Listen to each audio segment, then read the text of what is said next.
파리에서 도시락을 파는 여자. 켈리 최지음. 프롤로그. 한 톨의 불씨만 있다면 다시 일어설 수 있다. 지중해의 한없이 평화롭고 잔잔한 파도에 넘실대는 요트에 누워 하늘을 올려다본다. 밤하늘에 촘촘히 박힌 별들이 머리 위로 쏟아져 내린다. 남편의 꿈이었던 가족과 함께하는 1년간의 요트 세계 여행도 어느덧 막바지에 다다르고 있다. 여행을 떠나기 전 몇 년간은 시간이 어떻게 흘렀는지도 모를 정도로 많은 일이 일어났다. 유명 마트와 협약하여 초밥 도시락을 판매하는 사업을 시작했고 7년 만에 유럽 10개국에 700여 개의 매장을 열었다. 며칠에 하나꼴로 새로운 매장이 계속 생겨난 셈이다. 파리시의 벤처기업 프로그램에서 지원 대상이 된 수십여 개 회사 중 매출액과 직원 수, 성장 속도 면에서 압도적인 1위를 차지해 표창을 받기도 했다. 이런 성과 덕에 2015년에는 프랑스의 경영대학원 석사과정 교재에 나의 회사인 켈리델리와 내 이야기가 성공 사례로 실리기도 했다. 세계적인 회사들로부터 거액에 인수하겠다는 제의도 많이 받았고 투자하고 싶다는 사람도 많았다. 그러는 동안 나는 한국과 프랑스의 방송에 몇 차례 출연을 했다. 강연 요청도 들어왔고 나의 SNS나 방송을 본 수많은 사람이 인생이나 사업과 관련해서 상담을 요청해왔다. 그들은 저는 전업주부라 할 줄 아는 게 없는데 저도 저만의 일을 시작할 수 있을까요? 사업에 실패해서 빚을 많이 지게 되었는데 제가 다시 일어설 수 있을까요? 어떻게 해야 직원들이 열심히 일하게 할 수 있을까요? 좋은 기업 문화는 어떻게 만드나요? 등 많은 질문을 해왔는데 이에 대해 일일이 답을 하기에는 현실적인 한계가 있었다. 그래서 내가 첫 사업에 실패한 이야기부터 시작하여 그로부터 배운 점은 무엇인지, 그리고 사업가로 재개하기 위해 어떤 공부를 했고 어떤 철학과 마음으로 회사를 만들어갔는지 이런 내용들로 책을 써서 많은 사람이 볼 수 있게 하면 좋겠다는 생각에 이르렀다. 요트 세계 여행 중에 책을 집필하려 했기에 여행 내내 지난 날을 돌아볼 수밖에 없었다. 그토록 치열하고 바쁘게 살아왔는데 갑자기 요트 위에서 이렇게 평화롭고 조용한 나날을 보내니 지난 7년여의 세월이 꿈결처럼 멀게만 느껴졌다. 처음 프랑스로 건너갔던 그 순간이 아직도 생생하다. 프랑스어라고는 한 단어도 모르던 내가 무슨 용기로 혼자 파리에서 공부하기로 결심을 했을까. 아마도 가진 게 없었기에 생각보다 행동이 많이 앞섰던 듯하다. 어쩌면 이 모든 것은 흔해 빠진 이야기인지도 모른다. 찢어지게 가난한 집에서 태어나 홀로 공부를 마치고 사업을 하고 실패하고 빚을 지고 이를 딛고 일어선 이야기 말이다. 그럼에도 이 과정에서 내가 배웠던 것들이 누군가에게 분명 도움이 될 수 있다고 생각한다. 나는 여성이고 한국인이다. 그리고 한국이 아닌 프랑스에서 사업을 시작해 지금은 영국에 있는 본사 1개와 10개의 지사를 가지고 있는 글로벌 기업의 회장이다. 사업을 시작할 때 내 나이는 40이 넘었고 사업에 대한 투자금을 받은 것도 아니었다. 그런데도 회사는 앞서 말한 것처럼 가파르게 성장해왔다. 게다가 여성 사업가에 대한 또 다른 사회적 통념 역시 깨트렸다. 여성이 사업가로 성공하려면 가정은 포기해야 하고 하루 4시간만 자면서 주말도 포기해야 한다는 통념 말이다. 나는 꿈에도 그리던 이상형의 남자를 만나 결혼했고 목숨보다 소중한 딸을 낳아 누구보다도 행복한 가정을 꾸렸다. 삶의 1순위가 사업이 아닌 가족이기에 주말에는 무조건 가족과 함께하고 딸아이와 많은 시간을 함께 보낸다. 2016년 여름부터 2017년 여름까지 1년간은 안식년을 갖고 남편의 꿈대로 가족과의 요트 세계 여행을 떠났다. 어떤 사람은 창업한 지 7년밖에 되지 않은 해마다 수십 %씩 성장하는 회사를 두고 회장들, 나와 남편이 지분 100%를 갖고 있으며 공동으로 회사 운영을 하고 있다. 회장들이 1년이나 자리를 비우는 것은 미친 짓이라고 생각했다. 하지만 남편의 꿈을 이루고 아이가 더 크기 전에 잊지 못할 추억을 만드는 것 또한 인생에서 중요하다고 생각했기에 이 같은 결정이 가능했다. 많은 사람이 돈이 없어서, 학력이 부족해서, 재능이 없어서, 나이가 많아서 무언가를 새롭게 시작하거나 도전하지 못한다고 말한다. 특히 여성은 여자라는 이유로 새로운 도전 앞에서 주저하기도 하고 가족이라는 이름을 도피처로 사용하기도 한다. 책임져야 할 가족이 있으니 새로운 시도를 할 수 없다고 말이다. 한때 나 역시 나에게 없는 것에 더 집중하여 좌절에 빠지기도 했고 세상을 원망하기도 했다. 하지만 기적을 만드는데 천재적인 능력이 필요한 건 아니었다. 큰 성공을 위해서는 반드시 대운이 따라야 하는데 중요한 건 누구보다도 큰 열정을 갖고 성공을 위해 철저히 준비하는 사람만이 그 운을 잡을 수 있다는 사실이다. 이 말은 곧 지금 어떤 출발선에 있더라도 지혜롭고 현명하게 움직인다면 행운의 여신을 내 편으로 만들 수 있다는 뜻이다. 이 책에서 큰 실패 이후 우울증에 빠져 자살을 생각할 정도로 밑바닥까지 갔던 내가 어떻게 지금에 이르렀는지에 대해 이야기하고자 한다. 밑바닥에 있더라도 누구에게나 한 톨의 불씨는 이미 가슴속에 주어져 있게 마련이다. 그 불씨는 생명의 불씨이며 살아있다는 사실만으로도 그 불씨 하나를 갖고 있는 셈이다. 다만 그 불씨를 만들어낼 부싯돌은 사람마다 다를 수 있다. 나에게 그 부싯돌은 엄마였다. 엄마를 떠올리자 가슴속에 한 톨의 불씨가 살아났고 그 소중한 작은 불이 꺼지지 않도록 살리고 큰 불로 만들어갈 수 있었다. 누군가에게는 부싯돌이 자기 자신이 될 수도 있고 배우자 혹은 자식이 될 수도 있다. 돈, 나이, 성별, 학력 때문에 무언가를 시도할 수 없다고 생각하는 많은 사람이 마음속에 남아있는 그 사람을 떠올리며 자신만의 불씨의 생명을 불어넣길 바란다. 이 책을 통해 삶에서 부딪힐 큰 파도에 맞서기로 결심한 모든 독자들이 자신만의 불씨를 되살려 원하는 바를 이루기를 진심으로 기원한다. 파트 1. 실패하지 않는 것이 가장 큰 실패다. 밑바닥에서만 보이는 것들. 빚더미에 앉은 후 깨달은 것. 저 커피값은 누가 내는 거지? 누나, 우리 만나서 얘기해요. 꼭 하고 싶은 말이 있어요. 친했던 후배에게서 연락이 왔던 그날 우리는 파리의 어느 카페에서 만나기로 했다. 약속 장소로 가는 발걸음은 몹시나 무거웠다. 할 수만 있다면 지난 2년간 그랬던 것처럼 약속을 취소하고 집에 틀어박히고만 싶었다. 실패한 사업가라는 꼬리표를 달고 10억 원이 넘는 빚더미에 깔려보면 지옥 같은 하루라는 게 무슨 말인지 알게 된다. 첫 사업의 실패로 괴로운 나날을 보내던 당시에는 눈을 뜰 때부터 잠들 때까지 단 한순간도 숨쉬는 일조차 쉽지 않았다. 반면 점심시간을 넘긴 파리는 평화로웠다. 거리 가득 여유가 넘쳤고 사람들은 믿을 수 없을 만큼 행복해 보였다. 어쩌면 내 몫의 행복까지 저들이 가져가 버린 탓에 내게 불행만이 남은 건지도 모르겠다는 망상까지 들었다. 나만 빼고 모든 사람이 행복해 보이는 상황에서 누군가를 만난다는 건 그 자체로 고문이다. 게다가 실패한 사업가, 바닥을 친 사람일수록 마지막 자존심만큼은 지키고 싶은 게 마련이다. 그것마저 없어지면 존재 이유는 아무것도 남지 않기 때문이다. 그런 상황에서 나를 롤모델이라 칭하고 나처럼 되는 것이 목표라고 자주 말하던 후배에게 철저히 망가진 모습을 보이기란 죽기보다 싫었다. 그 후배는 수년 전 잘 나가던 나의 모습만을 기억하고 있을 것이다.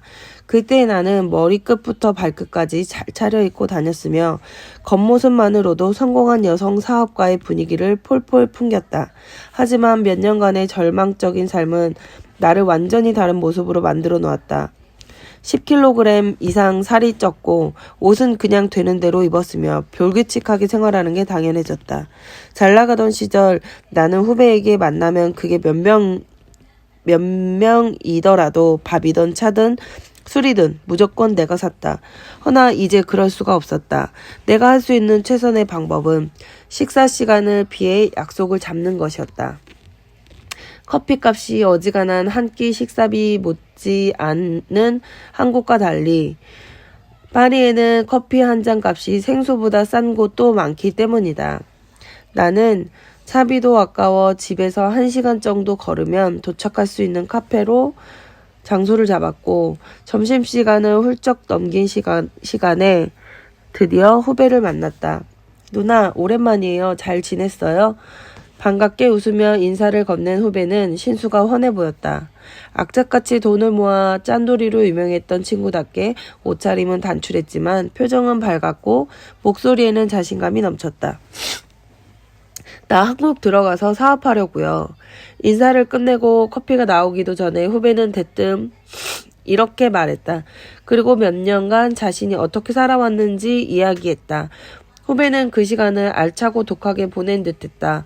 학교를 다니면서도 가이드로 일해 많게는 한 달에 1,000만 원도 넘게 벌었던 그답게 그 돈을 특유의 절약 정신으로 모으고 또 모아 어떤 사업에 투자했다고 한다. 그게 제법 성공을 거뒀고 그 돈으로 한국의 한 사업체를 인수할 계획이라고 했다. 그래, 잘했네. 너무 잘됐다. 그동안 고생이 많았구나. 몇 시간 동안 내가 뱉은 거라곤 영혼 없는 추임새뿐이었다. 이유는 2가지였다. 첫째, 후배는 변해버린 내 모습 따위는 눈에 들어오지 않는지 주야장천 자기 이야기만 했다. 둘째, 후배의 이야기에 좀처럼 집중할 수 없었다. 진심으로 후배를 축하해주고 칭찬해주고 싶긴 했다. 열정적으로 무언가를 이루어내고 또 이루어가는 모습이 보기 좋았고 대견했다. 하지만 사실 내 정신은 온통 한 가지 생각으로 가득 차 있었다. 저 커피값은 누가 내지? 당시 내 주머니에는 커피값을 아슬아슬하게 낼 수 있는 정도의 돈밖에 없었다. 솔직히 그 돈도 부담스러웠다. 고작 커피값 때문에 후배를 제대로 축하해주지 못한다는 사실이 더없이 비참하게 다가왔다. 몇 번이나 마음을 다잡았음에도 이내 다시 커피값으로 신경이 쏠리는 내 자신이 너무 싫었다. 가장 비참했던 건 그토록 지키려 애쓴 마지막 자존심을 고작 커피값 하나에 내팽개쳤다는 사실이었다. 자리에서 일어난 시간이 되자 나는 뭉그적댔다. 엎친 데 덮친 격으로 후배 역시 계산대로 가려 하지 않았다. 어쩌면 그도 내가 마지막 자존심을 지킬 수 있도록 배려해 준 건지도 모른다. 어쨌든 그렇게 20여 분간의 눈치 싸움 끝에 결국 후배가 계산을 했다. 다시 일어서기 위해 반드시 대면해야 하는 질문. 카페에서 나올 때 나는 누군가 툭 건드리기만 해도 울음이 터질 것 같은 상태에 이르렀다. 그때부터 그저 걷고 또 걸었다. 할 수 있는 거라고는 걷는 일뿐이었으니까. 그러다 집으로 가는 길에 건너야 하는 센강 앞에 멈췄다. 무슨 생각이었을까? 걸음을 멈추고 가만히 아래를 내려다보았다. 유유 흐르는 센강은 몇 년 전이나 지금이나 변함이 없건만 나와 후배의 삶은 너무나도 달라져 있었다. 불과 몇 년 전에 그 빛나던 삶이 과연 진짜 나의 삶이었나 싶은 허탈함. 왜 내가 이렇게 비참한 꼴을 겪어야 하는지에 대한 분노. 좀 더 잘 할 수 있지 않았을까 하는 후회. 무엇 때문에 그토록 치열하게 살아왔던가 하는 자괴감이 뒤섞여 소용돌이 쳤다. 문득 나도 모르게 이렇게 살아서 뭐하나 하는 생각이 들었다. 조국을 떠나 머나먼 프랑스에서 힘겹고 외롭게 공부하던 한인 유학생이 이 강에 뛰어들었다는 이야기가 심심찮게 들려왔는데 그 전까지 이해하지 못했던 그들의 심정을 이제야 완벽히 이해할 것 같았다. 당시의 나는 살아도 사는 게 아니었다. 바닥까지 떨어진 감정이 접착제로 붙인 양 바닥에 딱 붙어 도저히 올라오지 않는다. 눈을 뜨는 순간부터 후회와 자기 혐오로 점철된 하루하루를 살아가는 삶은 말 그대로 죽지 못해 살아가는 것에 불과했다. 바닥까지 간 것만으로도 부족해 마지막 남은 자존심까지 다 내버리고 나자 갑자기 과거로 돌아가 삶을 정리해봐야겠다는 생각이 들었다. 야속할 정도로 잔잔히 흐르고 있는 센강을 내려다보며 2년간 스스로 물어야 했지만 애써 외면했던 질문을 드디어 던졌다. 도대체 언제, 어디서부터 잘못된 걸까? 내게 죽을 듯한 가난이 없었다면. 무작정 오른 파리행 비행기. 사업에 실패하게 된 이유를 스스로 캐묻기 위해 잔인하게도 계속해서 과거로 돌아가야 했다. 원래 나는 패션 디자이너가 되고 싶었다. 그래서 프랑스에서 나를 이 지경으로 만든 사업을 하기 전 일본에서 유학을 했다. 당시 한국 패션계의 디자인이 대부분 일본에서 온 것이었기 때문이었다. 그런데 일본에서 몇 년간 공부를 하다 보니 일본의 디자인은 대부분 유럽, 그 중에서도 프랑스에서 왔음을 알게 되었다. 그리하여 프랑스로 떠나기로 마음을 먹었던 것이다. 언제나 그랬듯 일단 마음을 정했으면 밀어붙이는 게 내 방식이었고 이때도 마찬가지였다. 유학을 결심하자마자 프랑스 학교를 알아보고 그 근처에 지낼 방을 구했으며 한 달 후 떠날 비행기표까지 예매했다. 어떤 수속을 밟아야 하는지, 프랑스에서 지내려면 무엇이 필요한지, 그곳에서의 삶은 어떠한지 등 알아야 할 것들은 산더미였지만 알아본 것은 하나도 없었다. 주일 프랑스 대사관에 찾아갔을 때의 일이다. 나는 상황을 설명하면서 한 달 후에 떠날 거라고 했다. 그러자 담당 직원은 어처구니가 없다는 듯 말했다. 비자가 나오려면 최소한 6개월은 걸려요. 그러나 나는 물러서지 않았다. 뭐라고요?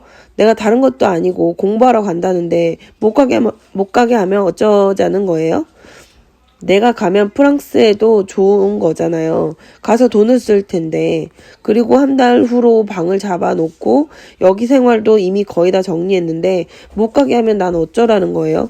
내 인생은 어떻게 할 거예요? 책임질 거예요? 내가 생각해도 참으로 막무가내였지만 운이 좋게도 한 달 후에 떠날 수 있었다. 유학이나 이민을 준비해본 사람이라면 그 준비 과정이 얼마나 힘든지 잘 알 것이다. 나는 이 모든 것을 한 달 안에 마무리했을 만큼 당시 패기로 똘똘 뭉쳐져 있었다. 봉주르도 모르는 아시아 여성이 홀로 파리행 비행기에 몸을 실은 것이다. 심지어 생활비를 프랑이 아닌 달러로 환전해 갔을 정도니 더는 설명할 필요도 없으리라. 그런데 이렇게 자신감 넘치던 나도 막상 비행기를 타자 덜컥 겁이 났다. 일본은 그래도 지리적으로 가깝고 같은 아시아권 한자 문화권이니 적응이 쉬웠던 건지도 모른다. 한데 지금의 나는 완전히 낯선 곳 저 멀리 아는 사람이 단 한 명도 없는 유럽으로 혼자 떠나는 게 아닌가? 사실 여러 경험을 통해 배짱을 지니게 된 것일 뿐 나는 본래 겁도 많고 눈물도 많다. 일본 유학을 갈 때도 유서를 써서 몰래 동생에게 건넸고 혹시라도 전화가 와서 암호를 대지 않으면 내가 납치된 줄 알라는 다소 황당한 이야기도 진지하게 늘어놓았을 정도였다. 그러니 그때보다 훨씬 생소하고 두려운 변화를 앞둔 그 상황이 얼마나 겁이 났겠는가. 자연스레 비행기를 타고 있는 내내 시무룩한 표정을 하고 있었다. 그런데 이를 의아하게 여긴 옆자리 한국인 승객이 무슨 일인지 물었고 상황을 설명하자 그분은 딱하다는 심정과 황당함이 절반씩 섞인 듯한 묘한 표정으로 나를 쳐다보았다. 감사하게도 행운의 여신도 나를 딱하게 여겼던 모양이다. 결국 그 승객분께 큰 도움을 받을 수 있었다. 그분의 도움으로 비행기 내에서 달러를 프랑으로 바꿨고 공항에 도착해서는 공항 픽업 서비스를 이용할 수 있었다. 이때도 그분은 내 하숙집 주소를 적은 종이를 운전자에게 건네며 내 동생이니 잘 좀 데려다 달라고 부탁했다. 다행히도 그때 운전해준 분 역시 무척 좋은 사람이었다. 무사히 데려다 줬을 뿐만 아니라 파리에서 지내다가 궁금한 게 있으면 연락을 하라며 전화번호까지 알려주셨다. 나는 염치불구하고 그분에게 물어 대중교통을 이용하는 방법을 익혔고 방 계약을 할 때도 도움을 받았다. 지금 생각해봐도 정말 너무나 감사한 일이다. 어쨌든 이렇게 우연히 알게 된 좋은 사람들 덕에 프랑스에서의 삶을 무사히 시작할 수 있었다. 내게 배짱을 심어준 건 가난이었다. 잘 생각해보면 내가 이렇게 원하는 것을 위해 무모하게 뛰어들게 된 원동력에는 가난이 있지 않았나 싶다. 말 전체가 가난했으니 우리 집이라고 다를 게 있었겠냐마는 우리 집은 그 중에서도 더 가난한 편에 속했다. 하지만 나는 별다른 불만이 없었고 불평도 거의 하지 않았다. 그저 타고나길 긍정적이었으며 살림이 어려운 와중에도 집안이 화목했기 때문이다. 이처럼 낙천적인 성격의 가족도 화목했으니 나는 그토록 가난했어도 불행하다고 느껴본 적이 없었다. 그 일이 있기 전까지는 말이다. 중학교 졸업을 앞둔 어느 날 부모님께 불려간 나는 태어나서 처음으로 심한 좌절감을 느껴야 했다. 우리 살림에는 고등학교를 2명 보내기는 힘들 것 같다. 그리고 1명을 보내야 한다면 남자를 보내야 하지 않겠니? 이 말은 곧 집에는 돈이 없고 나는 여자이니 고등학교를 가기 어렵다는 뜻이었다. 충격이었다. 우리 집이 힘든 건 알고 있었지만 대학교도 아닌 고등학교 진학조차 어려울 정도라고 생각하지 못했다. 공부에 큰 뜻이 있었던 건 아니다. 다만 특별한 꿈도 재능도 없는 상황에서 무엇을 해야 할지 몰라 막막한 데다가 남들 다 가는 학교를 여자라는 이유로 못 간다는 게 절망적이었다. 원래도 눈물이 많았던 나는 그때 참 많이도 울었다. 시간이 지나 절망에서 조금 벗어나자 이번엔 분노가 찾아왔다. 그러나 조금 더 시간이 지나자 분노는 어떤 열망으로 바뀌었다. 남들 다 가는 고등학교 집에서 못 보내준다면 내 손으로라도 어떻게든 가고야 말겠다는 오기가 생겼다. 그때부터 나는 고등학교에 갈 방법을 연구했다. 지금처럼 인터넷이 있는 것도 상담해줄 전문가가 있는 것도 아니어서 선생님들의 도움을 받아가며 방법을 찾았다.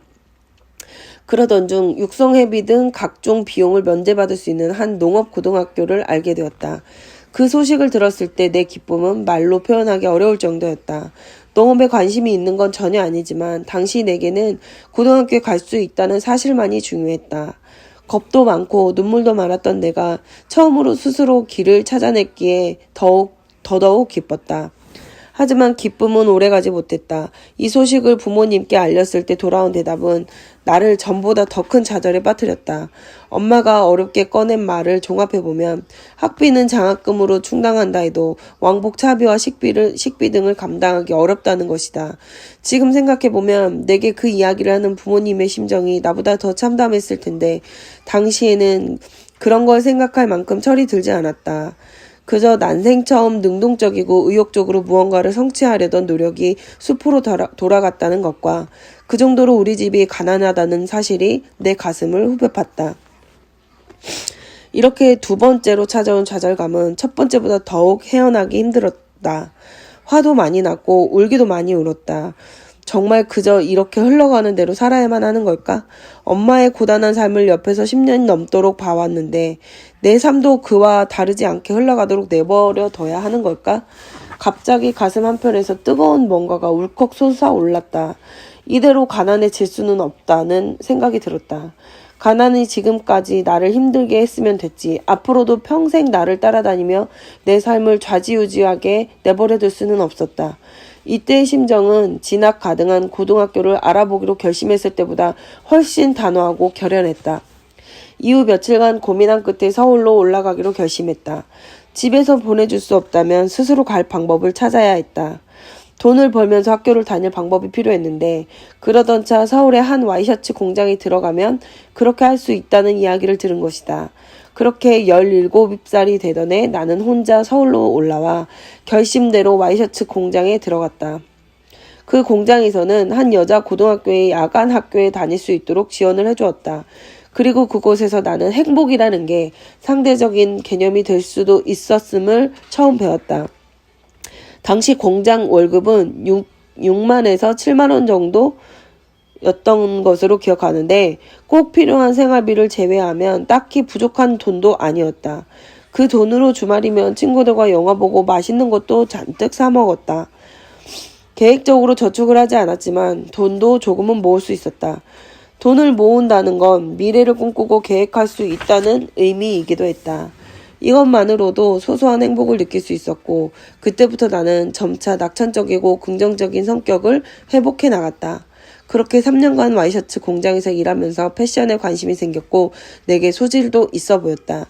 재봉이 디자이너의 주 업무는 아니었지만 어쨌든 공장에서 재봉 기술에서 높은 점수를 받은 터였다.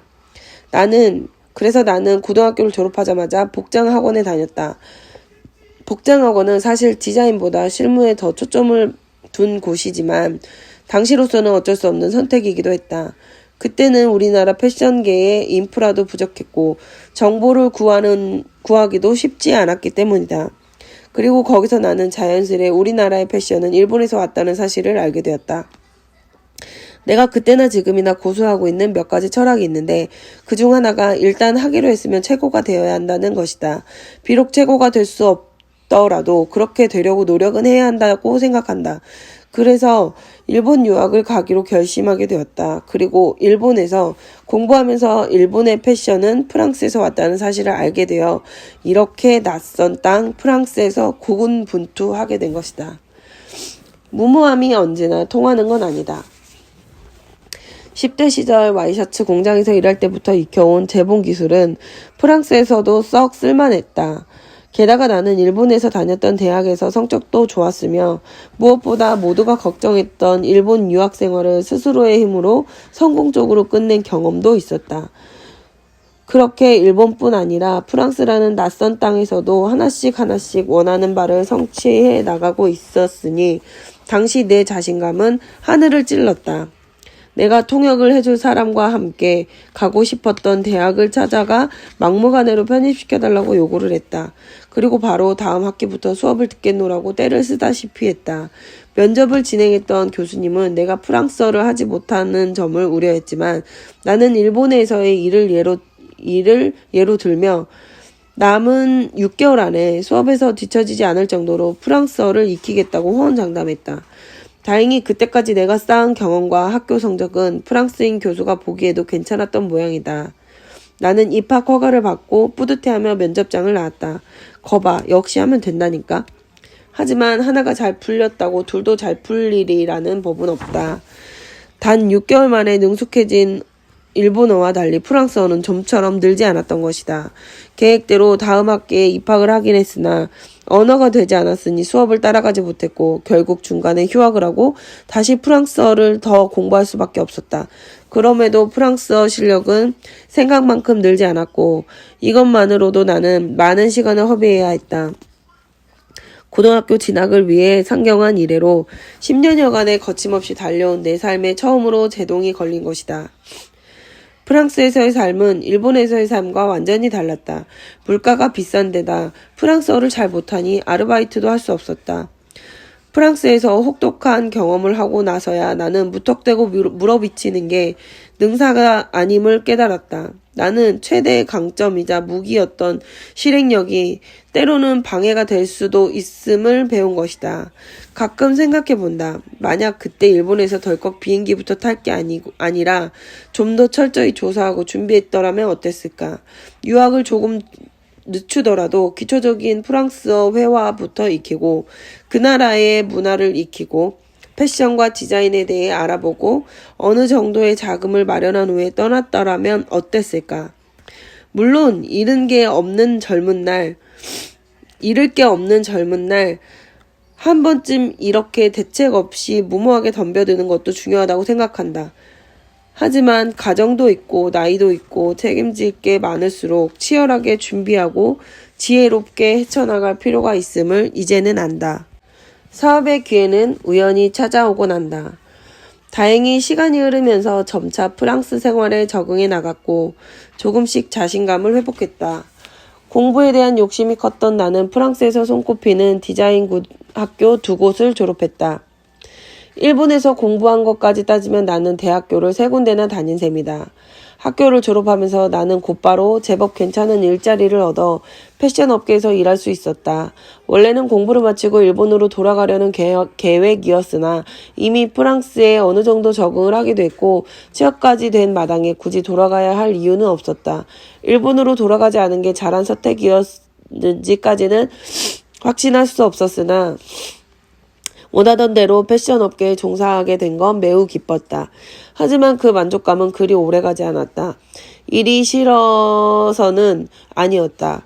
분명 한국에서 최고가 되려면 일본에서 공부해야 했고 일본에서 최고가 되려면 프랑스를 가야 했다. 또 프랑스가 패션으로는 알아주는 곳이니 프랑스에서 최고가 된다면 세계 최고의 패션 디자이너가 될 수 있을 거라 생각했다.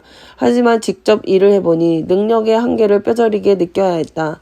프랑스에서 인정받기 위해서는 디자이너만의 독특한 발상이나 굉장한 크리에이티브가 필요했는데 이를 따라잡기에는 한계가 있었던 것이다. 인정하기 싫었지만 프랑스 패션계에서는 최고가 되기 어려울 뿐 아니라 잘해야 중상위권 정도에 머무를 게 확실했다. 이는 곧 내 목표를 낮춰야 한다는 의미였다. 긴 고민 끝에 일단 회사를 그만두었다. 그동안 쉬지 않고 달렸기에 잠시 머릿속도 정리하고 환기를 시킬 필요가 있었다. 그리고 이때부터 이직과 영어 공부도 할 겸 미국 유학을 가는 두 가지 선택을 두고 고민했다. 그런데 더 고민할 틈도 없이 누군가가 세 번째 선택지를 건넸다. 당시 프랑스에서 사업을 시작한 절친했던 한국인 친구가 믿을 만한 사람이 없어 고민이라며 나를 찾아와 몇 개월만이라도 좋으니 함께 일을 하자고 제안한 것이다. 너 잠깐 쉬는 중이라고 했지? 그럼 다음 회사가 정해지기 전까지 나 좀 도와주지 않을래? 외국에서 사업을 한다는 건 여러모로 힘들지만 인간적으로 믿을 만한 사람을 찾는 것 또한 정말 힘든 일이다. 그렇기에 친구의 인간적인 신뢰가 있는 나에게 부탁 비슷한 제안을 한 것이다. 그러나 당시 나는 친구가 제안한 사업 분야인 전시업이나 광고업에는 문외한이었고 여전히 패션계에서 이루고 싶은 것이 있었다. 비록 패션계가 기대와 다소 다른 면이 있었지만 그래도 그 일에 만족했고 나름 즐겁게 일했다. 그런데 평생 꿈꿔오고 공부해온 패션과 디자인이 아닌 생소한 분야의 일을 새롭게 시작하는 게 옳은 선택일까 고민이 되었다. 내 고민을 눈치챘는지 친구는 말을 덧붙였다. 평생 이 일을 하라는 건 아니야. 내가 원할 때까지만 하면 돼. 그냥 이직 준비하는 동안만 도와줘. 내가 도와주면 큰 힘이 될 거야. 친구의 말에 나는 크게 흔들렸다. 그 말대로 친구를 돕다가 이직의 기회가 왔을 때 원하는 회사에 취직하면 그만이었다. 또한 당시 친구가 부탁했던 행사에는 한국인 인력이 필요했는데 내 주변에는 일자리를 구하지 못한 한국인 친구들이 많았다. 나는 항상 그들을 도와주고 싶은 마음이 있었기에 친구들에게 아르바이트 자리를 줄 수 있겠다는 생각에 더 흔들렸다. 게다가 나 역시 새로운 변화가 필요함을 느꼈다. 애초에 이직을 결심한 것도 매너리즘에서 벗어나고 싶었기 때문이니까. 결국 친구의 제안을 받아들였고 생소한 분야에 발을 담그게 되었다. 친구의 제안을 받아들여 함께 일을 시작한 지 1년, 사업은 거의 자리를 잡았고 패션계 못지않게 그 일에도 어느덧 익숙해졌다. 언제부터인지 정확히 알 수는 없지만 나는 그 일을 친구의 사업이라 여기지 않고 내 사업처럼 생각하고 일했다. 실제로 내 돈을 일부 투자하기도 했고 회사에서 급하게 돈이 필요할 때 인맥을 동원해 빌려서 메우기도 했다. 어느 날 친구가 진지하게 말했다. 이제 결정해야 할 때가 된 것 같지 않아? 나는 그의 얼굴을 멀뚱멀뚱 쳐다보았다. 지금까지 내 일처럼 열심히 해줘서 정말 고마워. 큰 힘이 되었어. 그리고 앞으로도 내가 함께 해줬으면 좋겠어. 하지만 그렇다고 강요할 수 없잖아. 이제 네가 결정해야 해. 다시 패션계로 돌아갈지 아니면 나와 함께 이 일을 계속할지. 맞아, 결정을 해야겠지. 나에게 며칠만 시간을 줘. 친구는 흔쾌히 그러겠노라고 했고 나는 고민에 빠졌다. 그날부터 며칠간 진지하게 생각해보았다. 나는 과연 지금 행복한가? 이 일이 나에게 잘 맞나? 지금까지 즐겁게 일했다고 해서 앞으로도 그럴 거라는 보장이 있을까? 패션계로 돌아가지 않아도 미련이나 후회가 남지 않을까? 나는 그렇다 쳐도 주변에서 어떻게 생각할까? 가족들은 내가 어떤 선택을 하든 이해해줄까? 머릿속이 복잡해지자 다시 원점으로 돌아가 보았다. 패션 일을 했을 때와 친구와 이 일을 했을 때 언제가 더 행복했지? 이 질문을 되새겼다. 그러자 답은 생각보다 빨리 나왔다. 사실 프랑스에서 패션계에 종사하는 친구들 보면서 그동안 느낀 점이 많았다. 그들은 하루 온종일을 다 바쳐 20에서 30년을 일해야 겨우 자기만의 브랜드를 가질까 말까 했다.